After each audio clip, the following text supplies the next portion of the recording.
We have studied the ECG manifestations resulting from damage to different components of the conducting system in videos spread throughout this course. We will now briefly review the ECG diagnosis of conducting system abnormalities.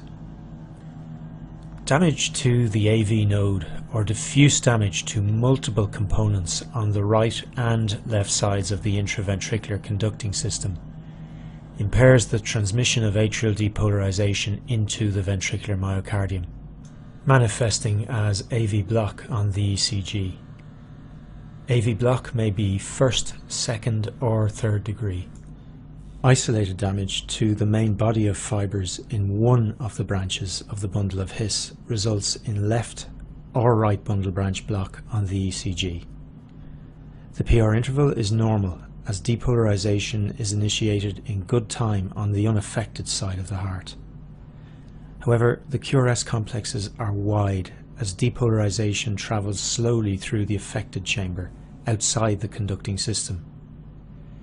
The ECG patterns produced by left, or as shown here, right bundle branch block are predictable and distinctive. However, in the majority of individuals, the left bundle branch divides into three peripheral branches or fascicles.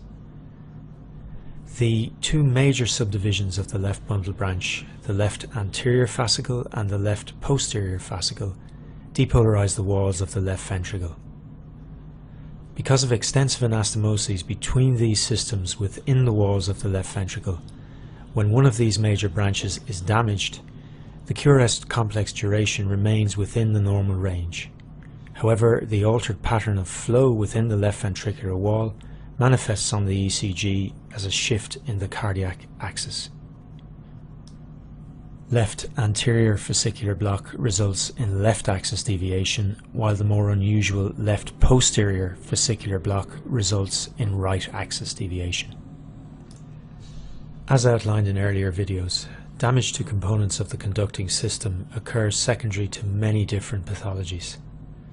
However, you will commonly encounter conducting system dysfunction in the setting of ischemic heart disease, and therefore it is worth knowing a little bit about the blood supply of the conducting tissues. As shown here, the AV node is usually supplied by a branch of the posterior descending artery, which is itself a branch of the right coronary artery in 90% of individuals. In clinical practice, AV node damage with first, second or third degree AV block is often a problem in inferior infarction or ischemia secondary to obstruction of the right coronary artery. The left anterior descending artery supplies the interventricular septum through septal branches. These vessels supply the right bundle branch, the main body of the left bundle branch and the left anterior fascicle of the left bundle branch.